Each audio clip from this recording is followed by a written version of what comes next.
Well, for any company today, it's important that you not only think about your business of today and your customers of today, but at the same time start preparing for the future. And that really is what strategic innovation is about. For me, one of the reasons why I wrote the book titled Customer Innovation is to bring those two sides together, because I think nowadays no company has a luxury to be innovative from the inside out. You know, we need to be innovative outside in.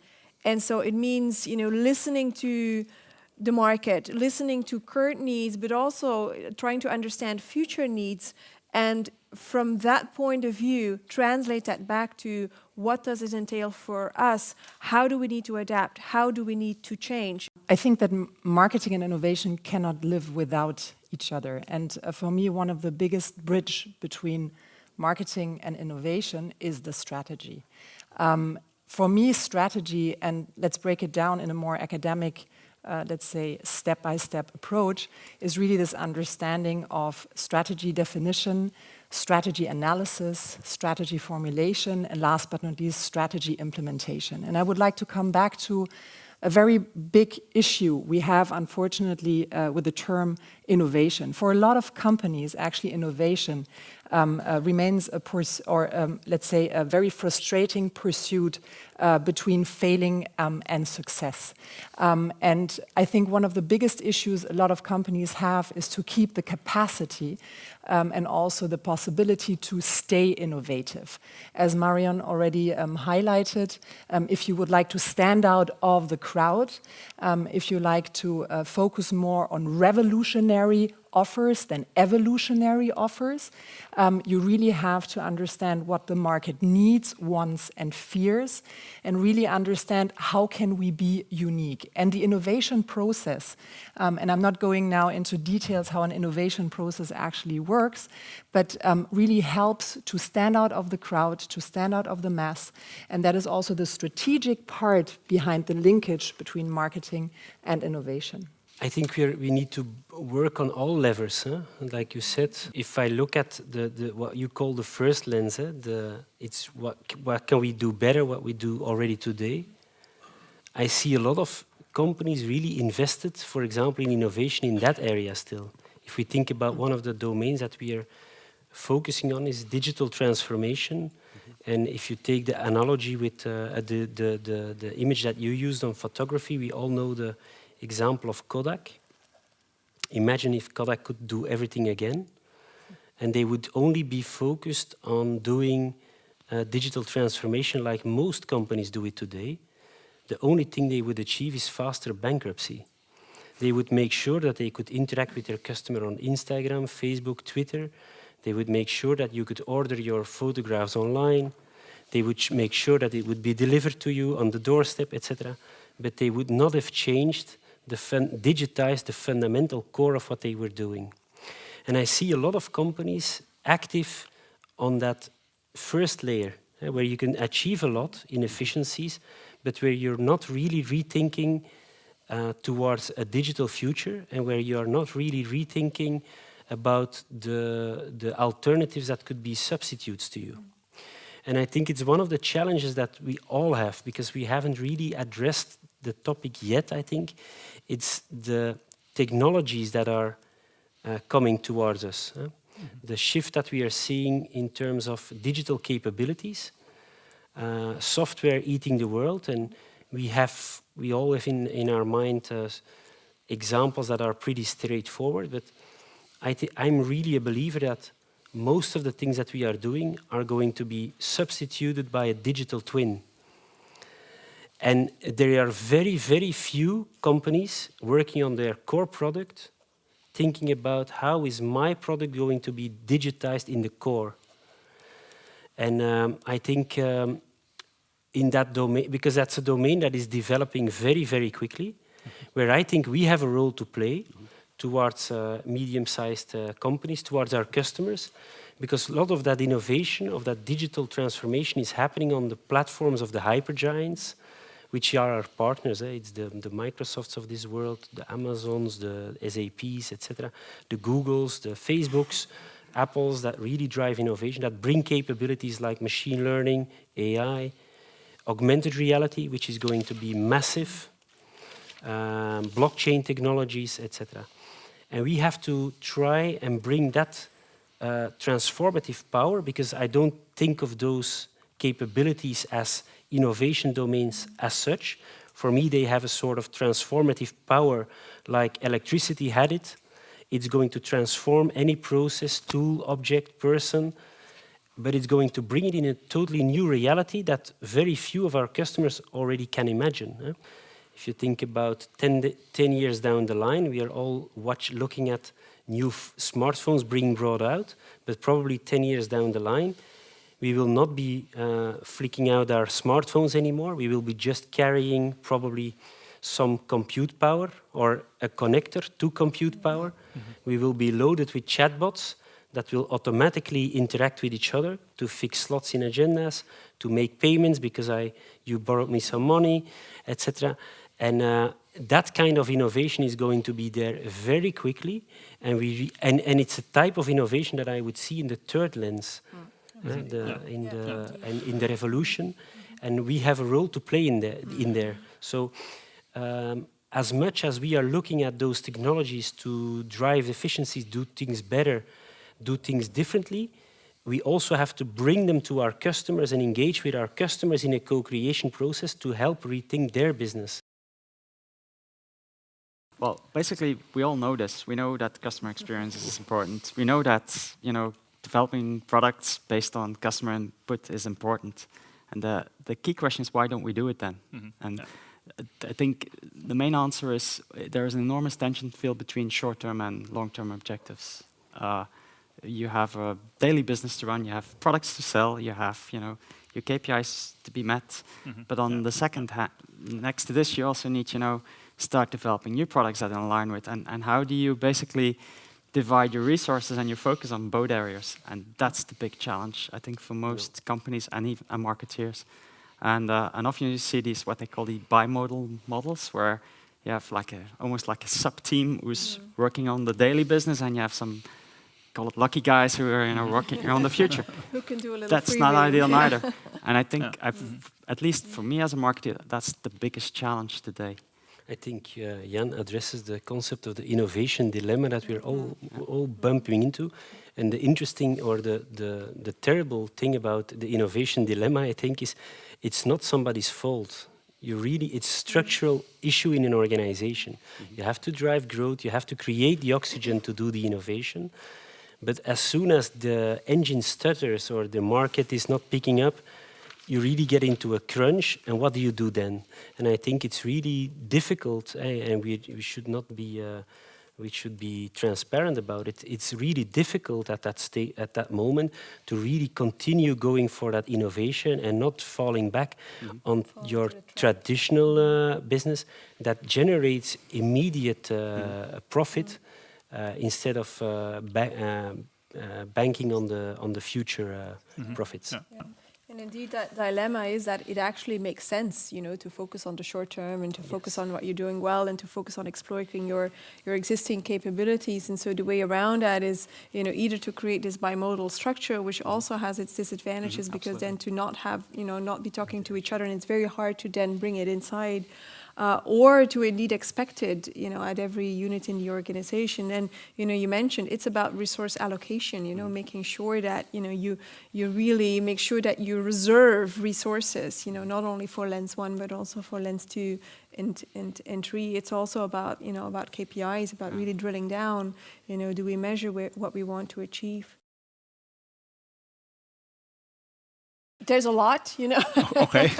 We tend to produce things at a daily basis as academics in terms of insights and thinking. And if we do it well, it's also very practical. I tend to say nothing is useful as a good theory. And so, I hope the academic world is not removed from the world of practice. That being said, what I introduced in my book is a way to look at your market through 3 lenses. And the first one is sort of where you zoom in on your current customer base, current activities, current products, and where you constantly ask yourself, what can we do better today than we did yesterday, which is really focused on what I call innovation with a small I. incremental innovation. And in the second lens, you zoom out. You take a broader perspective away from the product towards what's really the solution that customers are looking for. So, models that are helpful there is solution-driven thinking, design thinking, absolutely as well. Thinking about the entire customer journey. Even simple practices like think about when your customer uses your product, what do they do 10 minutes before, what do they do 10 minutes after? Very simple ideas of helping you extend where you could add value for your customers. And then in the third lens, you really zoom out even broader and think about what could be alternative business models that could entirely displace what we are doing today. Like for example, today I drove into Brussels. Maybe I could have taken an Uber. Maybe next thing you know, I'll take a driverless car. And so it's the same sort of function, it's the same job to be done for the customer. By the way, that's another model, job to be done thinking. But it's replaced by an entirely different business model. So I think I mentioned already quite a menu of food for thought. Absolutely, you did. And probably the third one is probably the most difficult one, and it's the easiest way to approach this is to go step by step. Well, I can imagine you say it's the most difficult one. On the other hand, I also think that companies really underestimate the difficulty of simple lens one incremental innovation, because that is the job of everybody. And we sort of tend to forget it. We tend to remain with the status quo. And we also tend to underestimate it. What I see today is when we talk about innovation, we indeed think about things like, innovation, that's driverless cars, or that's blockchain, of which we don't even yet know what it is. But innovation is also just, thinking about, what we do every day and how we can do that better. And we underestimate the tremendous importance that has. I always refer back to a statement by Jeff Bezos from Amazon, who once said 70% of the value that we created for our customers and for our business comes from daily incremental innovation. It's not necessarily what we associate with Amazon, but clearly they're recognizing this is where a lot of your energy should go to. I think it's a challenge, but it's a challenge we cannot not take up. And it's, I think we are really living in a totally different business environment than that we used to 25 years ago. And if you really want to play in that environment, to be sustainably competitive, you absolutely have to work on all levers. And what are we doing concretely around that is we have launched, for example, it sounds like common sense, it's listening to your customer, etc.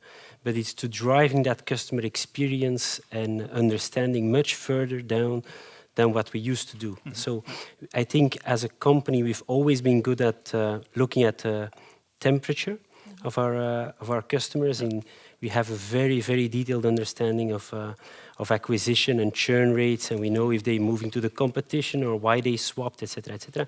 But we didn't really always go and ask them, how do you feel, what do you need, etc. We had the tendency, and if I can just take the metaphor of going to a restaurant, we had the tendency to be concentrated upon, really being concentrated upon the meal that we were serving, not how we were serving it, if we were asking the customer if he wanted to drink with that, if he was feeling comfortable in the environment that he was sitting in, etc., etc. The whole total experience, I think we are putting that much more into perspective. And within that customer experience program, we're also doing things like voice of the customer boards. So we really go out to our customers and we sit down and we say, look, we know that we need to design some of our tools. We don't want to design them on our own. It's not just us putting requirements down and then letting the engineers develop them. It's really about what do you need. Maybe we can have some quick workarounds and already solve some of your issues that you have there. I can tell you, in the beginning when we did that, a lot of our customers were surprised. You're not pushing something towards us, and really engaging in those conversations. And what we see is that some of our customers are now putting that up, their own voice of the customer boards in their own environments. So I think that holistic view is something which we are really taking to heart, at which we are starting. I think it really comes in the slipstream of the whole Fit for Growth strategy that's been laid out. It's just like innovation is central. The whole customer experience has become central to our strategy wheel. To this, and I fully agree, because it emphasizes your authenticity and the fact that you're honest towards your customers. We've seen it in the panels that we are doing. One particular customer, we had some risk losing him. Taking him up in the panel really changed his mind, because we openly discussed, okay, we do know we have some issues there and there in these processes, but it was really appreciated. So again, it's also about, it's not only coming together to a new solution or a new product, it's also about making a connection with this customer. Yeah. I'm a little bit, in the last years, I really had the feeling that marketing is going a little bit back to basics. Marion just said, if you really would like to understand what kind of value can you contribute to your customer, you have to understand, first of all, his problem. And you have to understand how can you solve his problem. And I have a very basic way of what I'm also teaching in my lecture, is first of all to understand what kind of solution can you provide to make the life of your customer more convenient. How can you actually solve his problem? And talking about new models, and I don't really like the word new models. I have a lot of companies who are always coming to me and they said, give me the remedy for healing that, let's say, sickness, that we're not able to attract more customers and to increase our sales. There are not really new models. What we do is we rethink existing models just in our environment, in our quite fierce and challenging environment. And I'm just thinking about, Marion just said, who takes the time today to listen and observe customers, to really get an insight what the customer needs, wants, and fears? And here, a very simple model which we actually use in our education is the art of insighting, meaning observe the customer, try to understand meaningful clues, try to define assumptions, and get an insight. That, for instance, could be one of the models. Then inbound marketing. That is something a lot of people and especially companies are always asking, can you explain me inbound marketing? And what is so new about inbound marketing? Inbound marketing, and I have to break it down, is nothing else than switching from push marketing strategies to pull marketing strategies in a way that we are trying to engage more our customers, to be more involved, to actually have this understanding of this customer experience, customer journey, to really try to understand where are all the touch points of our customer, and perhaps also a last understanding. And I have a quite broad understanding of a holistic marketing approach. And there is where, again, innovation and marketing I think are quite close. In my opinion, there are also the two key elements of business success which have to be balanced well, is really this understanding that we have to have an integrated understanding of all the departments also in our company. Where can we create, let's say, in the so-called value chain, supply chain in our company, where we start from creating the offer until the delivering and also the after-sales service, where in each of these sections can we create value and also touch the customer at each touch point. So I think it's a holistic 360 degrees marketing approach where innovation also has a quite important place.